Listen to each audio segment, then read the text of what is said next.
Man finds out that killing 2 police officers is a good way to settle his weight loss debate. New York Governor Kathy Hochul hates cordless hole punches. Black Lives Matter DC hates when winter sets in and riot season is over. This is The Laughing Libertarian, and I'm your host, Alan McFarland.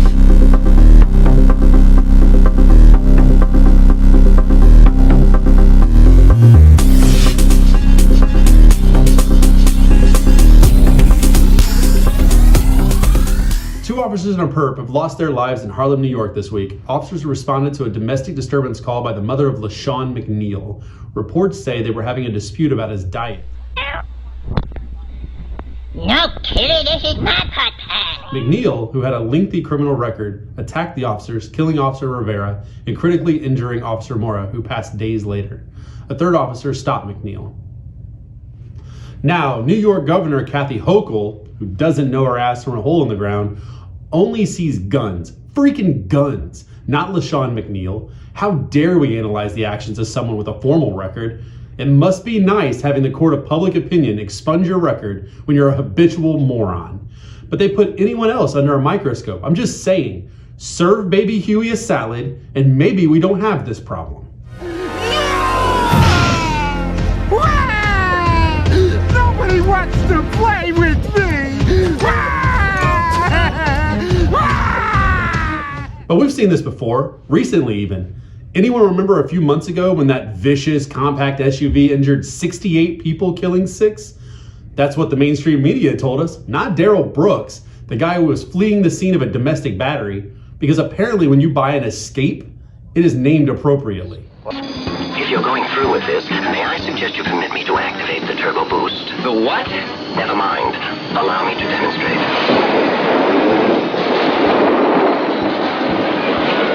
But why would we hold people accountable for their actions when we have a world full of things to blame? How about we try this for ourselves? We'll start with a guy old Joe thinks is more important than MLK, George Floyd. Syringe. Jacob Blake, dirty fingernails. Breonna Taylor, thin drywall. Rashard Brooks, long drive-through lines. And how about Anthony Bourdain? Gravity. Don't like that? Stop making society's biggest victims out of the people who make the worst decisions. Stop believing that removing certain objects will result in your safety. People have killed themselves and others since the beginning. People. Guns don't kill people. Pencils don't make spelling errors. And if you think otherwise, you're not going to lose that extra 5 pounds if you open the silverware drawer. Look at my sexy body. Furthermore, making everything illegal doesn't work either. Maybe you haven't studied history to understand the ramifications of prohibition, or economics to understand supply and demand. So you take guns away, law-abiding citizens will comply, but criminals? Wonder how they got that moniker. It's probably because they're going to find them anyway. All you have done is created a secondary inflated market where guns are distributed without checks and balances, and most importantly, paperwork. You've also opened up your law-abiding citizens to being victimized. It's easy to rob someone when you know there's no recourse, and we're looking at you, Chicago. Yet the idiot mayors of these gun-free zones just blame their neighbors. They also do some pretty underhanded things to prevent crime. They legalize everything except guns, because that's going to remove incentives. And while cutting their nose off to spite their face would improve Lori Lightfoot's glamour shot, it leads to unnecessary fallout. They spend almost as much time taking shots at their neighbors as their citizens spend taking shots at their neighbors. Crazy crackers with guns, time for me to get my black ass out of here. Remember when these mayors defunded police? Because that was a genius idea. More officers are allocated to areas where there's more crime. It's not based on skin color. See supply and demand again, because demand is up. But when right-leaning people said, removing police from these areas will cause a sharp uptick in violent crime, we were racists.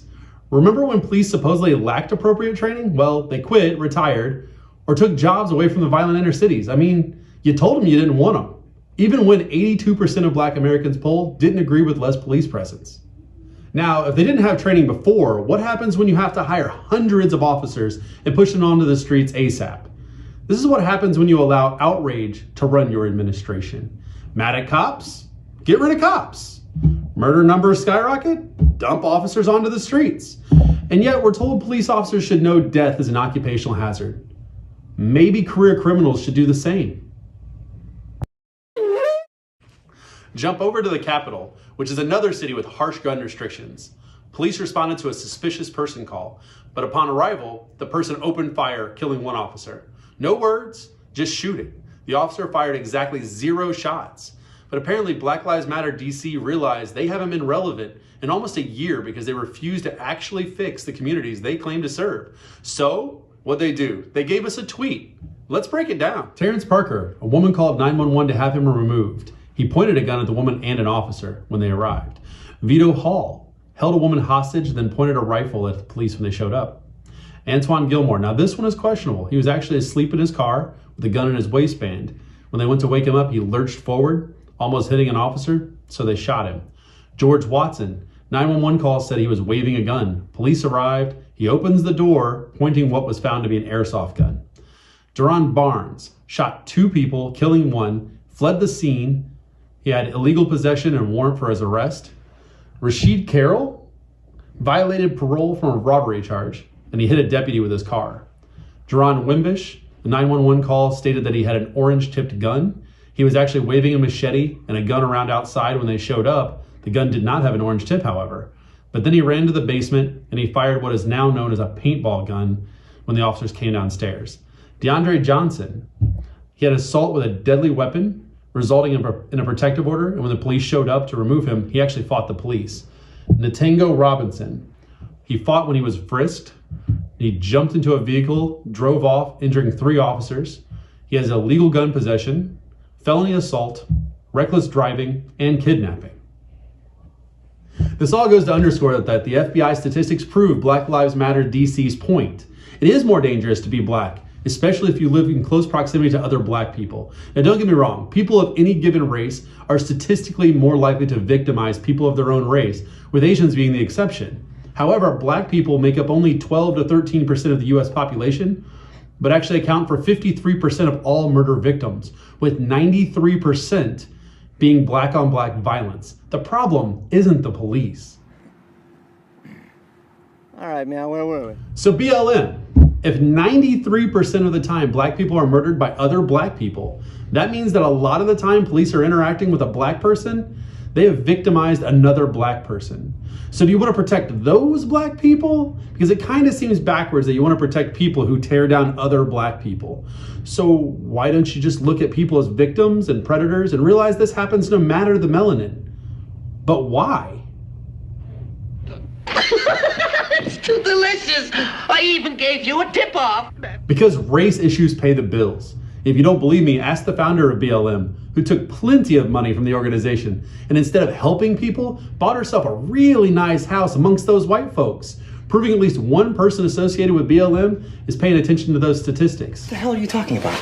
This company is being bled like a stuck pig, Mac, and I got a paper trail to prove it. Check this out. Take a look at this.